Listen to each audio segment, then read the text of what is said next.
Jim Henson was an American puppeteer, animator, cartoonist, and filmmaker. He developed a love for puppeteering while still in his elementary school, performing puppets for his friends and debuting on television while in his senior year at the high school with a Saturday morning children's show.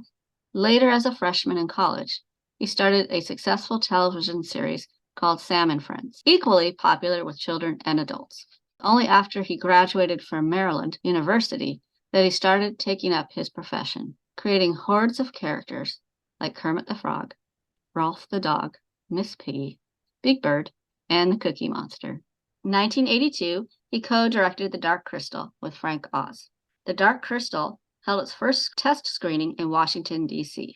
Henson figured the plot would be made clear through the characters' actions and tone, but the test audience didn't think so, and neither did executives at the film's distributor, Universal, or at ACC, the production wing of Holmes A Court, the movie financer. They thought they had an expensive flop on their hands, and they'd spent $25 million on a baffling, impenetrable experimental film. Henson had no choice but to follow the directives of the people in charge and agreed to dub the movie into English. Screenwriter David Odell had to essentially compose a whole new script with dialogue that not only told the story, but matched up to the puppets' mouth movements. Then Henson had to hire a whole new cast of voice actors, then have editors sync their words with the finished visuals. In total, it took 4 months to make the Dark Crystal's audio track workable. The Dark Crystal's financiers at corporate giant Holmes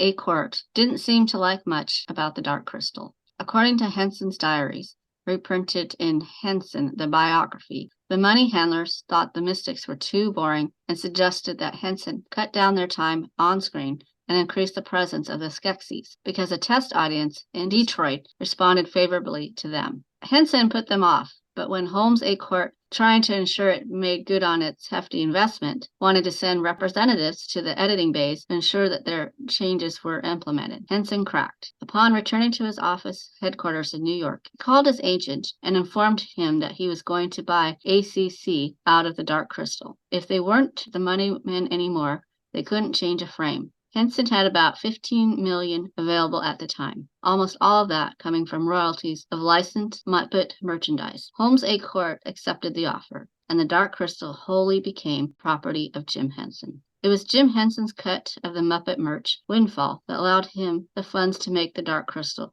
the way he wanted to make it. But that movie was hard to market in this way. It's a dark fantasy suited more to older, literate audiences as opposed to the toy-hungry kids who favored more mainstream Henson fare like Sesame Street and The Muppet Show. As a result, the Dark Crystal did feature some branded items available for purchase, but they were really weird and kind of expensive too. Critical response.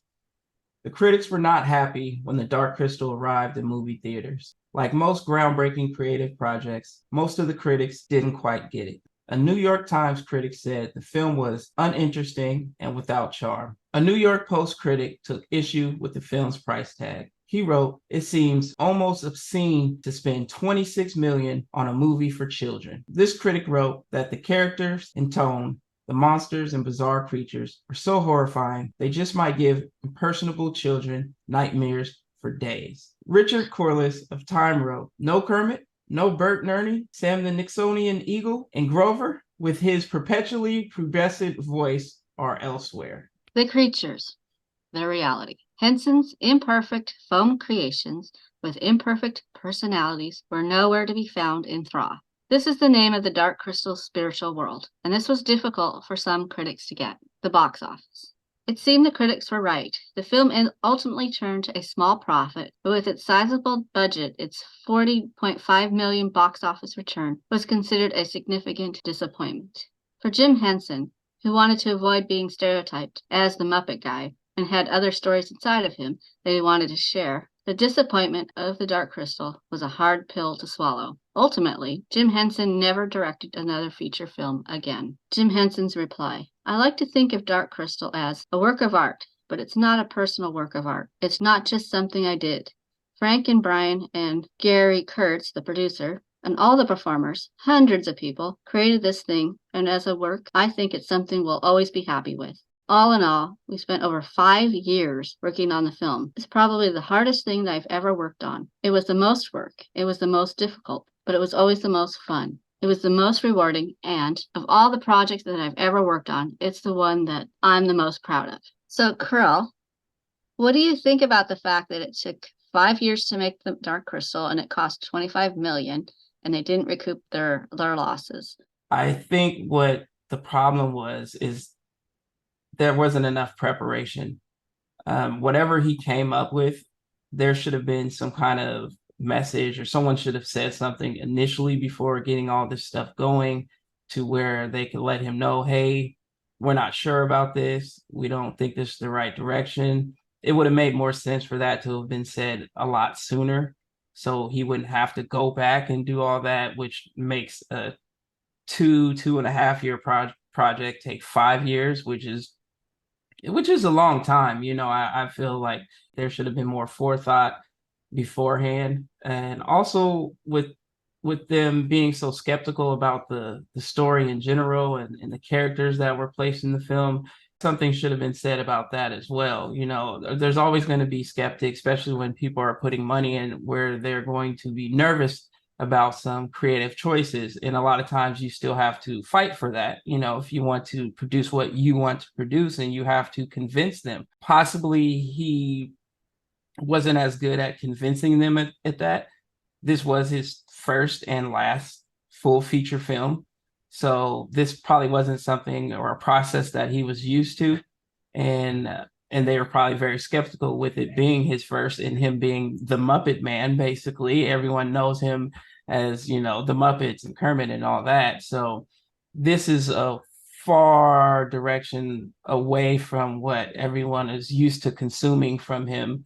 I think he definitely took a huge risk. I respect that. It's nice to do that. You don't want to be put into a box. A lot of times directors or writers will get put into a box because of one success that they have had. But with them spending 25 million, taking 5 years, and having to do new voiceovers and all that, I think there were a lot of mistakes made along the way.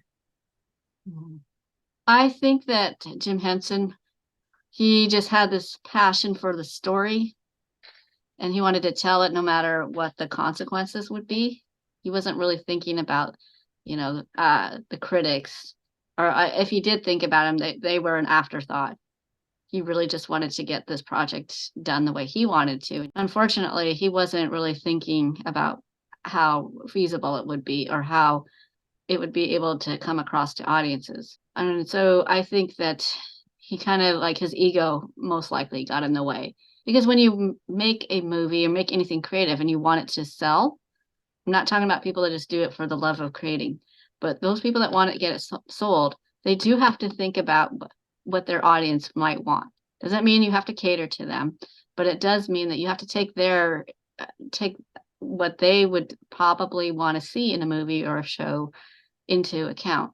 You can't just make something that makes no sense, that doesn't have a strong storyline, or is too boring, or the scary monsters are like nothing like what you used to make before, like, cute little the Frog. You do have to keep those things in mind when you're writing a movie. Uh, and you're right. I do think that a lot of mistakes were made because he wanted to just push ahead and ignore all the critics and make the movie he wanted to make. I'm pretty sure somebody, I don't know this for certain, obviously, but I'm pretty sure somebody should have most likely told him, this might be too ambitious, and I'm not sure a general audience is going to understand this because they're used to you being the Muppet guy, and this is so far out of what you've done before. I don't know if you're going to be able to retain the same audience and get new people interested, because it's just not what you're known for. I think that's part of the problem here, and I think that he wasn't necessarily thinking about how much it's going to cost, because it's probably the money most likely didn't come from his pocket. It came from investors, like what the article said.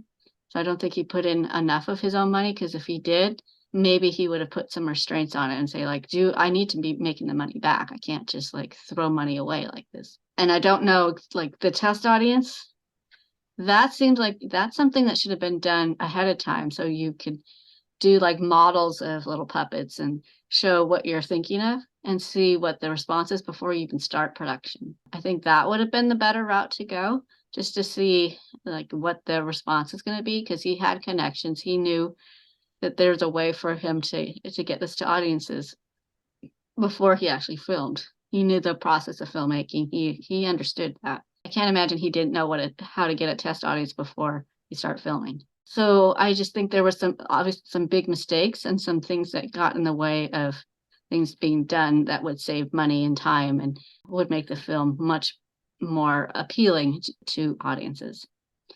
I do think it's very weird that they had to redo the entire screenplay, and then they had to match the voices to the puppets and do all this extra work. I would have thought that would have been before they even started filming or before they wrote the script to make sure like these things would be in conjunction with each other, so they'd happen at the same time. Like if you're reading dialogue, it has to match what the puppet is going to be, the movements of the puppet, their mouth and their hands and their eyes and all that. So I'm not sure like if it meant that they didn't even try rehearsing before they had a script. I don't know. It seems like because he was such a good puppeteer, maybe he didn't need to do that.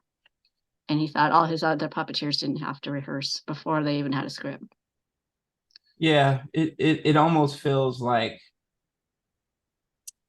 whatever he shared with the execs and the financiers wasn't the full scale of what the story was.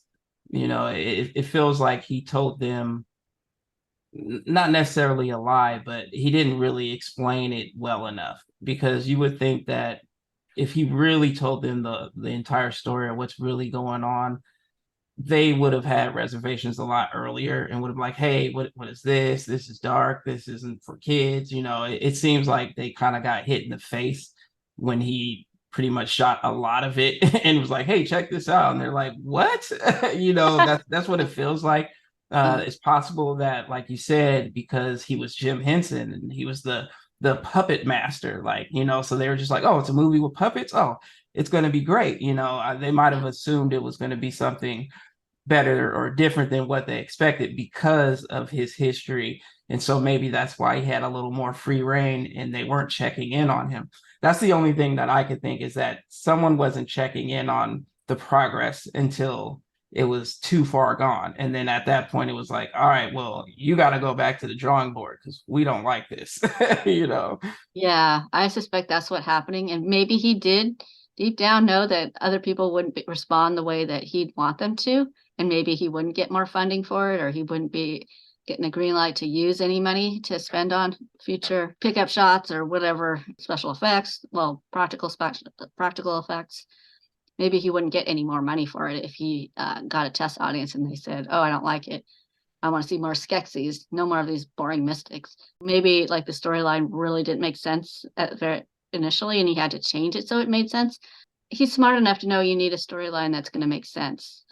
So I think he rushed through the whole thing to get it filmed because he didn't want to have any pushback. And because you can't really do a whole lot if everything's been, or most of it's been filmed. All you can do is like put more money and say into it and say start over. Yeah. So he didn't, maybe he was hedging his bets and thinking that they wouldn't want to do that. So with all the pitfalls with filming this, from the money issues, from the critics, and just all the issues that were going on, the reshoots, do you think it was worth the risk for Jim Henson to film this movie? So it did pay off in the end because most people have heard of the Dark Crystal. It even ended up being a sequel. So, the Age of Resistance. Oh, I do think that in the end it paid off, but at the time, I'm as a creative person, I would like to take risks and not be worried about whether or not I fail or succeed. And if he had enough money and he had family support and his career wouldn't be completely demolished after it, I'd say, yeah, it was a good risk to take. I think if it had been somebody else, I would be hesitant to say yes, because that's a huge amount of money to just blow on something that might be a flop. And what if after this people didn't want to hire him?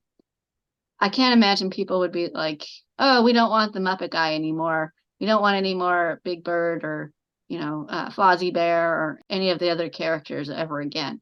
I think he always had an option to be able to do those characters. So I don't think it was as great a risk to his career as it could be for somebody else. He had a fan base already. So he could always go back to that if he needed to. But I don't think he was really so much about concerned so much about his what would happen to his reputation.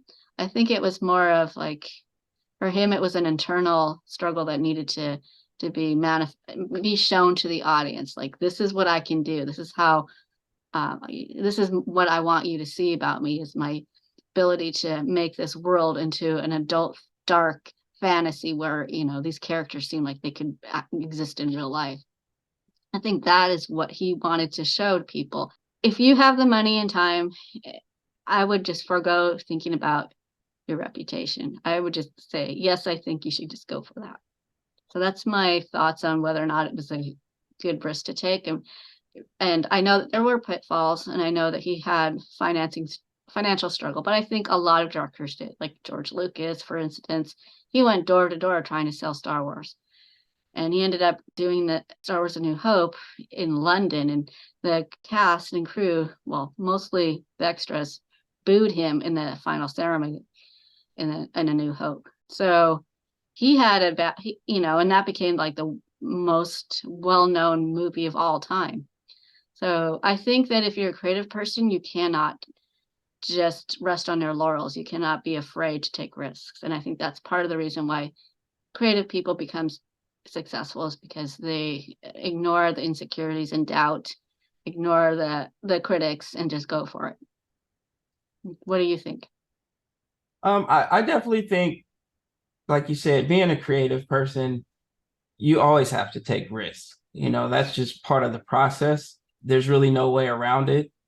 So I would never say that he shouldn't have taken the risk, but I think how I analyze it is more based on what happens after you take that risk.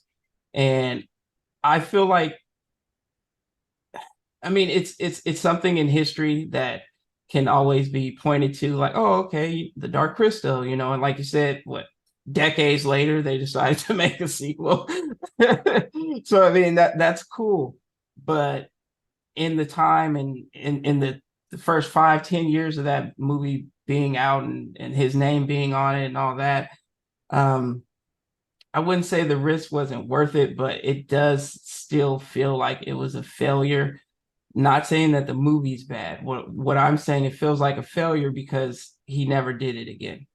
And when someone bows out from something after the first run, it usually means they were defeated. It's not like he waited a couple years and then made something else or even went to a whole different type of movie per se. It was just like, I'm done doing full features. It was so Yeah. like to me that says that it was too much for him. And once the victory was that he made it through the experience. Yeah. But the loss is that he never wanted to return to it again. So that I detach that from saying, was it the risk worth it or not? Because that risk had to be taken. That experience was still valid. And I think it was still smart for him to have that experience. But it also was a lesson to him personally where he felt like this isn't for me. I do want to say a few things. First, he helped create the Labyrinth movie after Dark Crystal or around the same time. So and that has puppets in it. But he died at the age of 53, so he died really young. Yeah. So it could be he just didn't have time to make the sequel. Or he could have had a change of heart later on in his life. Who knows? Because you don't know what could have, would have, should have happened. So what do you think about Henson's creations, his puppets? They're considered to be imperfect foam creatures with imperfect personalities. I think the critics were definitely very harsh about the puppets. Part of it is because they're going back to what they know, which were like the Kermits and all those characters, Bert and Ernie, like all those puppets were very polished, very bright, colorful. So everything just looked really well done with those puppets. But with these puppets, they were dark, they were more I guess, realistic in the sense of like the creatures they were trying to become or be, the Skeksis. They were really cool. Like I liked how they looked. They looked nasty and disgusting, like their figures and everything. There's a lot of like contrast in them with the edges and the bends and all that. Like they look like birds to me. Like they kind of look like vultures, like huge vultures. Um, but I really enjoyed it. With Chamberlain, when they had the trial of Stone, I thought that was really cool because at that moment you got to actually see what they looked like without the clothes because they wore these huge garments. So really, for a lot of it, you're just seeing these big protruding heads and beaks and like the teeth and all that. So when he lost the challenge, I thought it was really nice that you when they took all his clothes off, you got to see, and they look really disgusting. And but I liked it. It was very detailed, a lot more detailed than Muppets. They're just really smooth and it's basic. So I thought it was really interesting how they did the puppets in this. I don't know why the critics, probably just because they didn't look nice and happy. But I thought all the puppets were really cool. What did you think about the puppets? But I thought, well, I'm glad that they were imperfect because in real life, humans are imperfect. We're not puppets, obviously, but it's good to be able to relate to the main characters. So I'm glad that, and also the antagonists. You want to make sure everybody is relatable in some way. So I'm glad that they put that in because, for the main character, Jin, he just really feels it to me, it feels like he's scared to go on this journey by himself because he doesn't know the world outside of the mystics. He's never really left except to, go to the garden and play his flute. So for him, being scared of the unknown, just like in a lot of the quest movies, is a really good flaw to have because by the end, you feel like they're going to not necessarily master it, but they're going to embrace whatever task they have to do, which could be very dangerous. Like if you haven't seen the movie, please stop this and go watch it first. But his quest is to heal the dark crystal by putting a shard into it. And that way it makes the crystal whole and it connects the Skeksis to the mystics and those two become one entity, which that balances like the whole entire world, the good and the bad. So everything is whole now. And there's no like split from dark to good. That's his quest, and that's kind of hard to do because he has to go into the dark crystal to do it, which is where the Skeksis live. So, and they want to kill Gelflings because there's a prophecy that says that a Gelfling will heal the world, basically, and destroy Skeksis. Which it's not destroying them; it's combining the two species. But the Skeksis probably misinterpreted that to mean, oh, we're going to disappear completely. So I think the puppets are to me. When I first saw it, I was like totally amazed, like seeing Jin run across the Mystic's cave. I mean, I know it was Jim Henson just running across the cave and seeing the puppet walk probably or run across it from far away from a wide shot. There probably obviously was wires and stuff, but it looked really cool to see like a practical puppet running through the cave rather than like a CGI puppet. So I thought I was really impressed by the amount of work that went into this and making it as realistic as it could be. So I think that was cool. And I also really enjoyed the scene where the Skeksis were eating because it was just hilarious. They like they were eating like live animals that would roll across the table, and then they would chew off, and the sinew would come out. It was so gross, but it was so funny at the same time. So it kind of like took away the horror aspect, but at the same time, you're like completely grossed out by what they're doing. Mm-hmm. And to make that, they could obviously you can't see a puppet chew or eat because they don't really their teeth don't really work. So and they can't swallow. So to make it to go into this like to find tricks around that, I found very impressive. I really enjoyed the artistry of that and the puppet making skills, the puppeteers who actually had to figure out a way to do that. As a child watching that, I was like totally like, wow, that is amazing. That's something I may not want to do that particular puppetry kind of thing, but to be able to express characters in this way and to for it to kind of work, that was amazing to me. I actually am one of those few people that was not afraid of the Skeksis when they came out. I wasn't terrified of them because like their ridiculousness just overshadowed their ugly looking bodies and faces. They're just like they're wearing Victorian outfits and dresses and acting like they are like supreme and everything, and then they're afraid of gelflings. Yeah. So it didn't really make me think that they were the big bad scary monster. It made me feel like, oh, they're totally gonna lose because they're so afraid of their own shadow and of each other that they can't like become a unified front. So how are they going to defeat gelflings? Yeah. So I was not afraid of them, and I really loved like the main characters, Jin and Kira. How like those two are considered like the only gelflings in this world right now, and they like instantly because they dream shared when they first met, which meant they could enter each other's brains and minds and see their childhoods. And so we didn't have to have a long exposition about what their childhood was like and all that, and how they came to be where their respected places where they grew up because their parents were not around. So Jin ended up with the Mystics, and Kira ended up with these Podlings, who that's a whole separate thing that it took a long time to talk about the Podlings and how their energy or their life force was drained from them, and they became slaves of the Skeksis. Mm. Which is terrifying. But so they were always running away from the Skeksis and hiding, and they took in Kira, the female Gelfling, and raised her.